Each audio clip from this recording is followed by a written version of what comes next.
2025 विधानसभा विधेयक क्रमांक 100 महाराष्ट्र जमीन महसूल संहिता विधेयक 2025 संमत करावे। प्रश्न असा आहे की सन 2025 विधानसभा विधेयक क्रमांक 100 महाराष्ट्र जमीन महसूल संहिता विधेयक 2025 संमत करावे।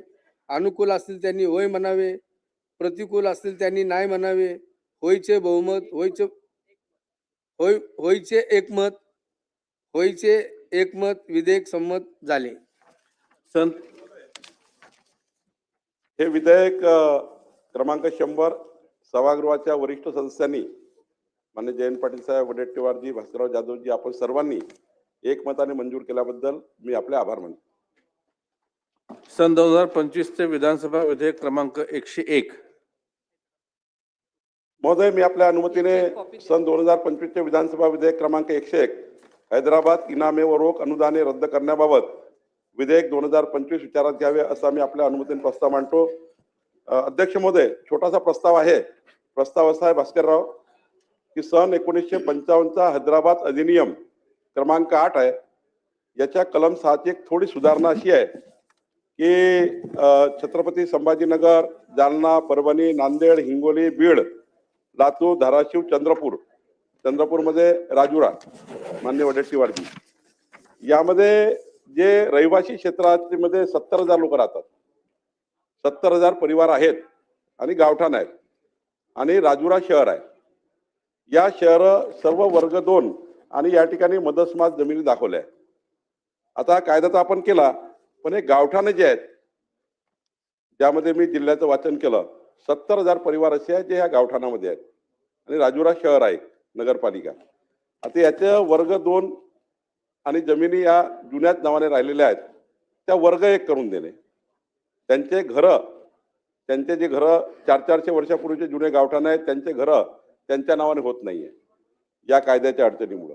आणि त्यामुळे आता ही जे सुधारणा आणतो आहे, यामध्ये 70,000 परिवारांना त्यांच्या नावाने घर होणार आहेत आणि त्याच्यामध्ये जे भोगवटदार वर्ग 2 दाखवलेला आहे या गावठाणांना आणि या शहराला, याला 1 करणे आणि निवासी प्रयोजन त्याचं करून देणे, याकरता आपण 3 बाबी म्हणतोय।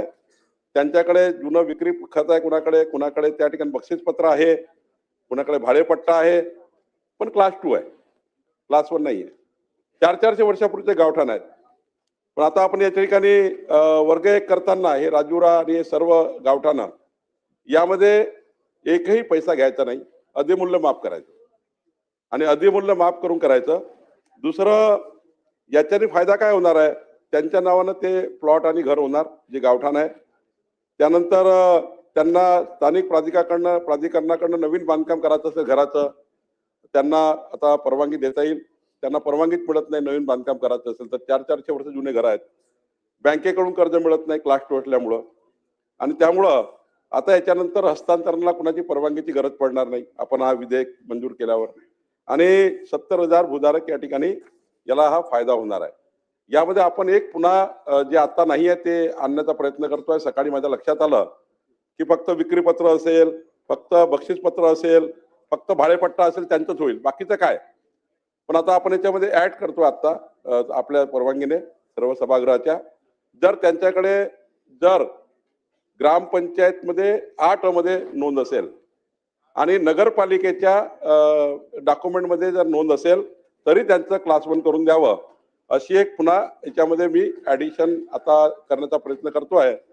सभागृहाने या छोट्याशा सुधारणेला मान्यता द्यावी। जयंत पाटील। अध्यक्ष महोदय, सन्माननीय मंत्री महोदयांनी काही ठराविक शहरातल्या अनेक वर्षापासून रहिवास केलेल्या लोकांच्या बाबतीत हे बिल आहे अशी माहिती दिलेली आहे, आणि ही एवढ्यापुरती सीमित आहे का, हा पहिला प्रश्न आहे।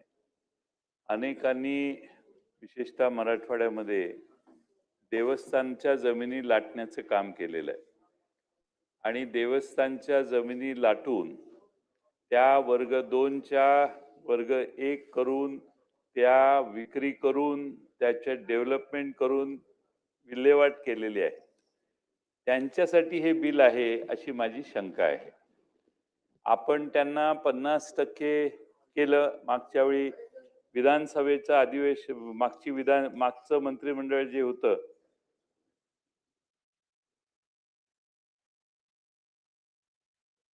मागच्या मंत्रिमंडळ म्हणजे 24 सालच्या आधी विधानसभेच्या आधीचं मंत्रिमंडळ, त्यात शेवटी आपण एक निर्णय घेतला आणि तो निर्णय करून 50%वर हे सगळं आणलं. आता 1 वर्ष पण झालं नाही तुम्ही 50%चा निर्णय घेऊन. तुम्ही 5%वर जे आलं 5% केला. ते 5%चं आता 0% करायला निघालेला आहात. म्हणजे राजा किती उदार व्हावा याला काही प्रमाण राहिलेलं नाही आणि ते आपण जे राजुरा किंवा शहरात राहणाऱ्या नागरिकांच्यासाठी आहे, माझा त्याला पाठिंबा आहे. म्हणून आपण नगरपालिका, नागरी वस्ती, गावठाण, मूळ गावठाण याच्या पुरतंच हे मर्यादित असेल, मी पण याला पाठिंबा देईन. पण अलीकडच्या काळात ज्यांनी देवस्थानच्या जमिनी लाटलेल्या आहेत, त्या काही जमिनी गावठाणातच आहेत, पण देवस्थानच्या जमिनी लाटण्याचं काम त्या देवस्थानचे जे ट्रस्टी आहेत त्यांच्यात हेराफेरी करून वेगवेगळे प्रकार आहेत. मी तुम्हाला माहिती देईन पाहिजे तर. लोक त्यामुळे कोर्टात गेलेले आहेत. कोर्टात गेलेल्या लोकांना भरपूर मारहाण झालेली आहे. त्यांना अगदी जीवे मारण्याचे प्रसंग गेल्या 15 दिवसात, महिन्याभरात झालेले आहेत. आणि एकंदर अशा पद्धतीने अनेक लोक कोर्टात गेलेली आहेत. माझी माननीय मंत्री महोदयांना विनंती आहे की हा खुलासा करा की देवस्थानच्या जमिनी ज्या डिस्प्युटेड आहेत, ज्या कोर्टात गेलेल्या आहेत, ज्याला लोकांनी चॅलेंज केलेलं आहे, त्या जमिनीसाठी हे लागू होणार नाही, हे आपण स्पष्ट करा. अध्यक्ष महोदय, मी माननीय जयंत पाटील साहेबांना यापूर्वी सांगितलं आहे की मदत मश हा जो हैदराबाद निजाम काळामध्ये जे गावठाणं मदत मशमध्ये दाखवले आहेत, त्यामध्ये छत्रपती संभाजीनगर मधले 97 गट आहे, जे रहिवासी क्षेत्र आहे, गावठाण आहे जुने. जालन्यामधले 10 गट आहेत, परभणीमध्ये 29 गट आहेत, नांदेडमध्ये 627 गट आहे, हिंगोलीमध्ये 97 गट आहे, बीडमध्ये 507 गट आहे, लातूरमध्ये 607 गट आहे, धाराशिवमध्ये 463 आहे, चंद्रपूरच्या राजुऱ्यामध्ये उडेट्टीवारजी चंद्रपूरच्या राजुऱ्यात 10 गट आहे, जे शहरात आहे. हे एवढ्या पुरतं आहे आणि याचा संबंध देवस्थान इनाम जमिनीशी नाही या बिलाचा.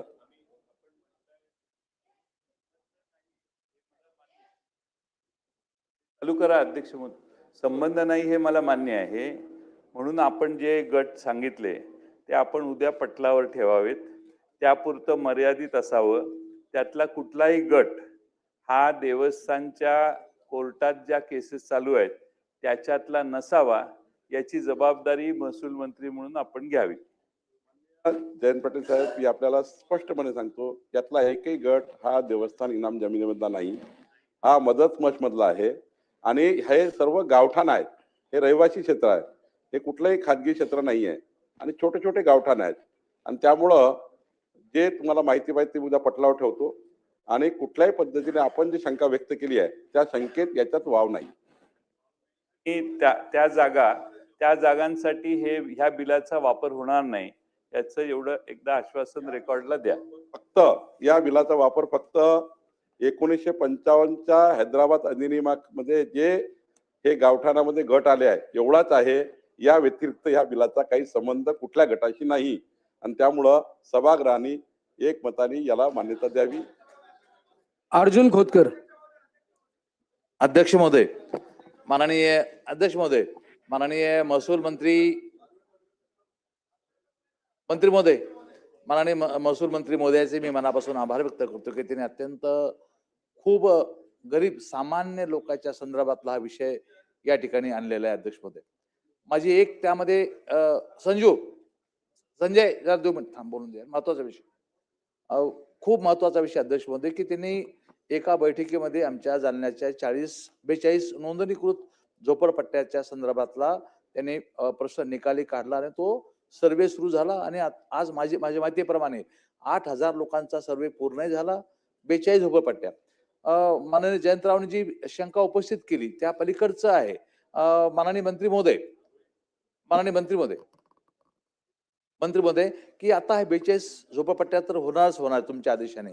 पण अजून ज्या नोंदणीकृत नाहीत, पण तू गेल्या शेकडो वर्षापासून झोपडपट्ट्या आहेत ज्या 40 जालना शहरातल्या झोपडपट्ट्या मी तुम्ही म्हणला तर नाव सांगू शकतो. या 40 झोपडपट्ट्याचा सुद्धा सर्वे यामध्ये अंतर्भूत करणार का? ही माझी आपल्याला विनंती. विनम्र प्रार्थना. त्या 40,000 40 नाही, लाखो गरीब कुटुंबाच्या वतीने तुम्हाला माझी ही विनंती. होय अध्यक्ष महोदय, आपण अर्जुन खोतकरजी जे 40ही त्या ठिकाणी झोपडपट्टीमध्ये घर आहे त्या सर्वांना रेग्युलाइज करण्यासाठी संपूर्ण शासन